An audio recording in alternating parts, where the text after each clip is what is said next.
उत्तराखंड में बच्चियां राष्ट्रपति को खून से खत लिख रही हैं। राज्य के अलग अलग जिलों में बीजेपी से जुड़े लोग इस्तीफा दे रहे हैं। पहाड़ से लेकर मैदानी इलाकों तक लोग सड़कों पर उतरकर विरोध प्रदर्शन कर रहे हैं और सबकी मांग सिर्फ एक है कि अंकिता भंडारी मर्डर केस की जांच सीबीआई से कराई जाए और उस कथित वीआईपी का नाम सार्वजनिक किया जाए जो इस 19 साल की लड़की की बेरहमी से हत्या की वजह बना।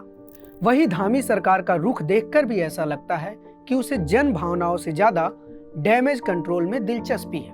नतीजा विरोध और तेज होता जा रहा है और 11 जनवरी को उत्तराखंड बंद का ऐलान किया गया है।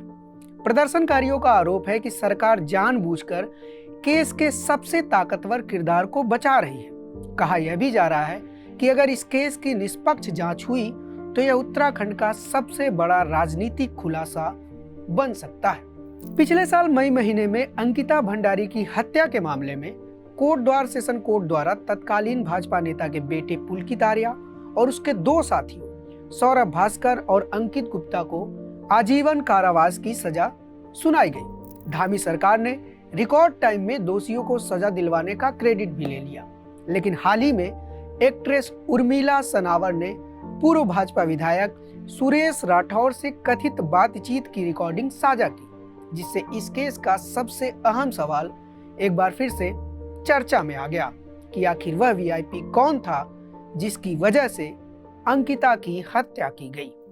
दरअसल सितंबर 2022 में पौड़ी गढ़वाल जिले की रहने वाली अंकिता भंडारी, जो ऋषिकेश के पास स्थित वनंतरा रिजॉर्ट में रिसेप्शनिस्ट थी, अचानक लापता हो जाती है। 6 दिन बाद अंकिता की लाश नहर से बरामद होती है। हत्या के आरोप में पुलिस रिजॉर्ट के मालिक पुलकित आर्या और उसके 2 साथियों को गिरफ्तार कर लेती है। साथ ही उस रिजॉर्ट पर बुलडोजर भी चला दिया जाता है। यही से सवाल उठा कि जब रिजॉर्ट ही पूरे केस का सबसे अहम क्राइम सीन था तो वहां इतनी जल्दबाजी में बुलडोजर क्यों चलाया गया?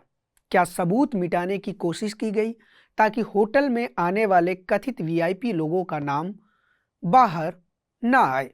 अब उर्मिला सनावर ने जो रिकॉर्डिंग जारी किए हैं उसमें उनका दावा है कि इस प्रकरण में उत्तराखंड भाजपा प्रभारी और राष्ट्रीय महासचिव दुष्यंत कुमार गौतम और यमकेश्वर से पूर्व जिला पंचायत सदस्य आरती गौड़ भी शामिल रही हैं और रिजॉर्ट पर बुलडोजर चलाने के पीछे स्थानीय राजनीतिक दबाव था।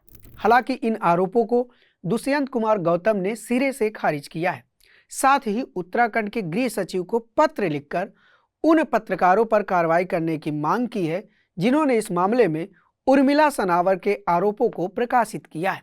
इसके अलावा सुरेश राठौर और उर्मिला सनावर के खिलाफ भी डालनवाला कोतवाली में शिकायत दी है। शिकायत के मुताबिक आरोप है कि उर्मिला और राठौर ने विरोधी दलों के साथ मिलकर उनके खिलाफ षड्यंत्र रचा। इसके अलावा उन्होंने दिल्ली हाईकोर्ट में मानहानि का मुकदमा भी दायर किया है। हाईकोर्ट ने मंगलवार को आम आदमी पार्टी और कांग्रेस समेत कई अन्य लोगों को अंकिता भंडारी हत्याकांड को दुष्यंत गौतम से जोड़ने वाली पोस्ट हटाने के निर्देश दिए हैं। साथ ही कोर्ट ने मानहानि मामले पर फैसला होने तक राजनीतिक दलों और अन्य संबंधित पक्षों को इस तरह के समान आरोप लगाने से भी रोक दिया है। वहीं आरती गौड़ ने पार्टी से इस्तीफा दे दिया है और मामले की सीबीआई जांच की मांग की है। हालांकि एक हकीकत यह भी है कि उत्तराखंड में अंकिता भंडारी का मामला फिर से एक ज्वलंत मुद्दा बन चुका है और इस मामले को लेकर तरह तरह के सवाल उठने लगे हैं जिनका भाजपा के पदाधिकारी सामना नहीं कर पा रहे हैं। शायद यही कारण है कि कुछ लोग अब पार्टी से किनारा करने लगे हैं तो वहीं कुछ ने इस्तीफा तक दे दिया है। सबसे पहले खुद को हरिद्वार से भाजपा की मंडल अध्यक्ष बताने वाली मधु नौटियाल को सुनिए। दामी मेरी आवाज सुन लेना, मैंने तेरे साथ एक बार देहरादून में बातचीत हुई थी, भाजपा से मंडल अध्यक्ष हूँ। ऐसी मंडल अध्यक्ष का, ऐसी भाजपा सरकार का। हालांकि भारतीय जनता पार्टी का दावा है कि मधु ना ही उनकी पार्टी की मेंबर हैं और न ही पार्टी में किसी पद पर है। ऋषिकेश से भारतीय जनता युवा मोर्चा के जिला महामंत्री अंकित बहुखंडी ने इस्तीफा देते हुए लिखा, जिस तरह से अंकिता भंडारी प्रकरण में वीआईपी लोगों का नाम आ रहा है और मेरे ही पार्टी के लोग मूक दर्शक बनकर तमाशा देख रहे हैं, यह देखकर मुझे शर्म आ रही है। कि मैं किस दल से जुड़ा हूं। मेरी भी बहन है, अंकिता भंडारी भी मेरी बहन जैसी थी। इसलिए आज अंकिता भंडारी के इंसाफ के लिए मैं भारतीय जनता पार्टी की सदस्यता से इस्तीफा देता हूं। वहीं देहरादून से बीजेपी के पूर्व मंडल महामंत्री अरविंद तोमर ने इस्तीफा देते हुए लिखा कि सीबीआई जांच कराने में हो रही देरी के कारण मैं बहुत आहत हूं, जिस कारण मैं पार्टी की प्राथमिक सदस्यता से तत्काल प्रभाव से इस्तीफा देता हूं। मेरे इस्तीफा देने का कारण यह है, बहन अंकिता हत्याकांड में सीबीआई जांच में हो रही देरी के कारण मैंने इस्तीफा दिया और मैं राज्य सरकार से मांग करता हूं कि अंकिता भंडारी हत्याकांड की सीबीआई जांच करे और जो दोषी है उन पर उचित से उचित कार्रवाई करें ताकि बहन अंकिता भंडारी को न्याय मिले। इसके बाद कई और नेताओं के इस्तीफे की बात भी सामने आ रही है।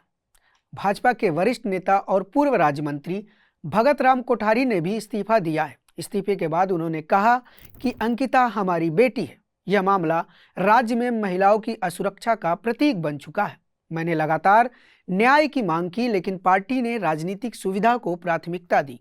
यही कारण है कि मुझे भारी मन से पार्टी छोड़ने का फैसला लेना पड़ा है।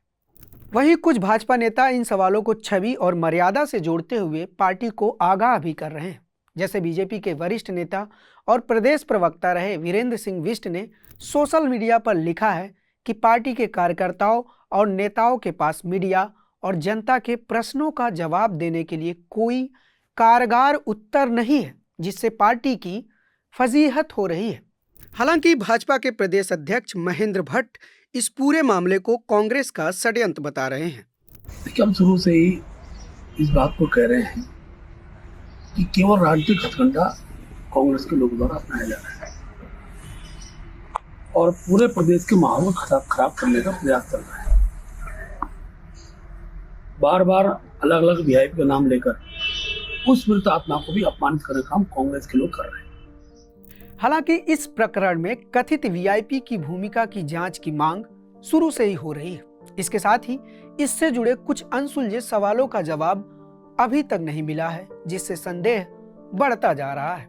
जैसे मुख्य आरोपी पुलकित आर्या का मोबाइल आज तक बरामद नहीं हो पाया है, जबकि उसका फोन इस पूरे प्रकरण का अहम कड़ी हो सकता था। शायद इस राज से भी पर्दा उठता कि रिजॉर्ट में कौन कौन आता था और कौन वीआईपी था।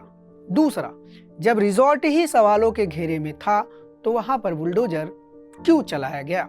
अंकिता के परिवार के बार बार निवेदन के बावजूद वीआईपी का रोल पता लगाने के लिए जांच को उस दिशा में आगे क्यों नहीं बढ़ाया गया? उल्टा पार्टी के नेता किसी वीआईपी के रोल की बात को नकारते रहे और यहां तक कि पुलिस ने भी दावा किया है कि इस प्रकरण में कोई वीआईपी शामिल नहीं था। ताजा जानकारी के अनुसार बुधवार देर शाम मुख्यमंत्री पुष्कर सिंह धामी अंकिता भंडारी के माता पिता से मिले और उन्हें न्याय दिलाने का भरोसा दिया।